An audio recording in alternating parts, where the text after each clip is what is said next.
Well, it's the day after the night before, and Italy's crowning moment, winners of Euro 2020. Myself, Chris McCurry, joined by Robbie Greenfield, a crestfallen England fan. And Rob, we'll delve into that a little bit in more detail a little later. Let's get to team of the tournament, though.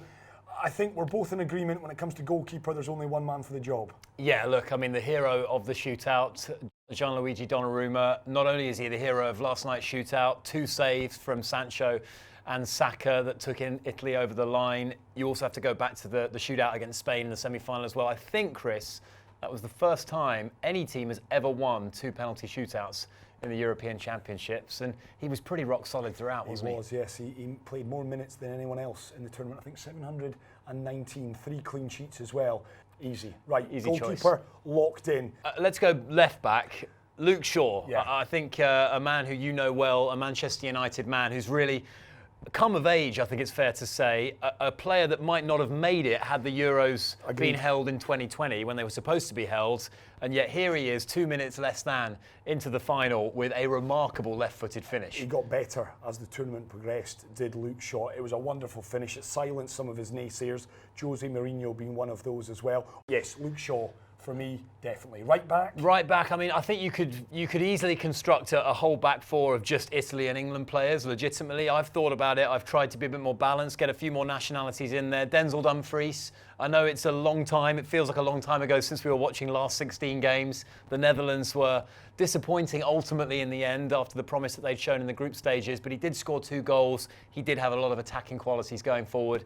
He did have a fine tournament in his own right. That's good enough for me. Robbie, of course, is English. I would have gone Kyle Walker, but if an Englishman is going for a Dutchman, I'm not going to argue with that. So Denzel Dumfries in at right back. One we are going to agree on has to be centre-back, the man who scored in the final, Bonucci. Yeah, what an Ronaldo. absolute rock that man is and has been for so long throughout his illustrious career, and together with Giorgio Chiellini, the absolute anchor of a great Italian side. So Bonucci, given the fact he scored in the final, given the fact that he also shouted into the camera, "It's going to Rome," directly after the finale, the denouement, which was pretty hard to watch if you're an England fan. You've got to give him centre-back of the tournament. 34 years of age, played every game as well. So Leonardo Bonucci in. I'm going to take the centre-half off you because I know you want to go Harry Maguire.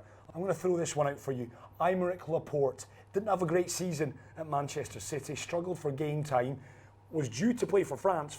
Didier Deschamps didn't want him. Luis Enrique in Spain gave him a home. France's loss has been Spain's gain. I thought he was exceptional for a Spanish side that not many had down as semi-finalists. Not many people, including myself, had them down to make the latter stages. He and Pau Torres, Eric Garcia there as well. Eric, 20 years of age, Pau Torres, 24, Aymeric Laporte, 27. There's a nucleus, 3 very good centre-halves for Spain to work with. So if you're okay with it, Laporte. Sure. Although, alongside massive honorary mention for Mr. Maguire. Let's move on to the midfield. It's the man we talked about on our show. We know that Lionel Messi's going to win the Ballon d'Or. That is case closed after the Copa America victory. But Jorginho has a pretty rare double to his name. He's now a European champion and he's a Champions League winner in the same season. But Jorginho, as an all-round player, as part of that Italian midfield that impressed so much in this tournament, that I think outperformed everyone's expectations, you've got to give it to him. I agree wholeheartedly. And alongside Jorginho, I know this one Robbie and I completely agree with as well. He is the new star of European football. It's the Barcelona and Spain midfielder Pedri, just 18 years of age. I mean, he shows a maturity far beyond his tender years. I know Luis Enrique feels that he is the new Andres Iniesta. He's the heir apparent. And when you consider he's just 18, he plays as if he's been playing at the elite level for the past decade. He is a wonderful football player. I know Fabio Capello came out recently. He's excited about this young kid as well. Luis Enrique deserves an awful lot of credit for putting his faith in a teenager.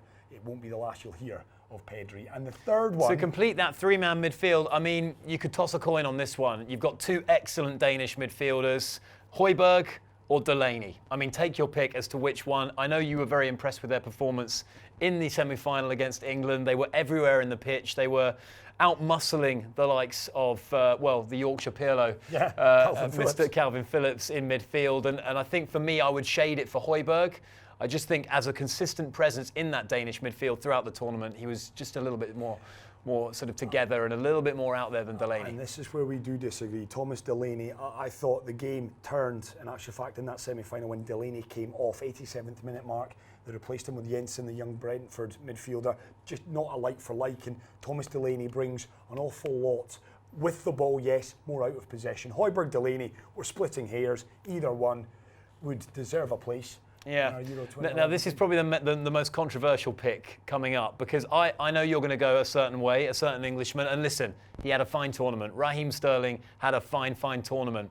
I don't feel like he showed up in the final, in all honesty. I know there were claims that he might have had a penalty. To me, it didn't look like a penalty, but you know, even the bias coming with that, I'm not going to claim that. But I would have liked to have seen him take a spot kick ahead of either Rashford, Sancho or Saka. More experience. He's taken them for Manchester City. He should have been there, really. And you know, I can't judge these guys. To walk out to that 12-yard spot and to take a spot kick, no one will know what the pressure of that entails and how intense that is. And fair play to those who took it. Would have liked to see Raheem take one. I am going to go Paul Pogba for my attacking midfielder berth. I just thought he had a brilliant tournament. I always feel like he looks better for France than he does for Manchester United. He scored a fantastic goal as well in the round of 16, I believe it was, against Switzerland. And yeah, I mean, France disappointing ultimately in crashing out to Switzerland, but Paul Pogba did impress when he was on the pitch for me. Good against Germany, good against Switzerland. I'll always come back to it though. Gave the ball away cheaply, which led to Switzerland levelling things up, and I'm never going to forgive him for that. Raheem Sterling for me, coming in, not a lot expected, scored the winner against Croatia, the winner against Czech, the opening goal, the crucial opening goal against Germany, and he won the penalty in the semi-final, which ultimately saw England through to the final. So I would lean towards Sterling. Can't believe it's the Scot batting for England here, but I'd lean towards Raheem Sterling. And then the final two picks, they pick themselves. It's going to take me a while to forgive Sterling, that's all I can say, Chris. The two picks, they pick themselves. Patrick Schick, I mean, what a performance against your beloved Scotland. First time out. The goal of the tournament, I think it's fair to say, from Patrick Schick. He went on and he continued to play well for the Czech Republic. And then Cristiano sharing the golden boot with Patrick Schick. I think Cristiano took it, given the fact he also had an assist. So he is your golden boot winner. And another incredible tournament for the record-breaking Portuguese. Exactly, 14 now in the European Championships for Cristiano. Patrick Schick, the only team that stopped Patrick Schick scoring was England, would you believe? So yeah, I think that's a starting 11, a dream 11, if you will, from this Euro 2020. Yes, one or two discrepancies between Robbie and I. Would love to hear your thoughts on it, but I think a pretty balanced side.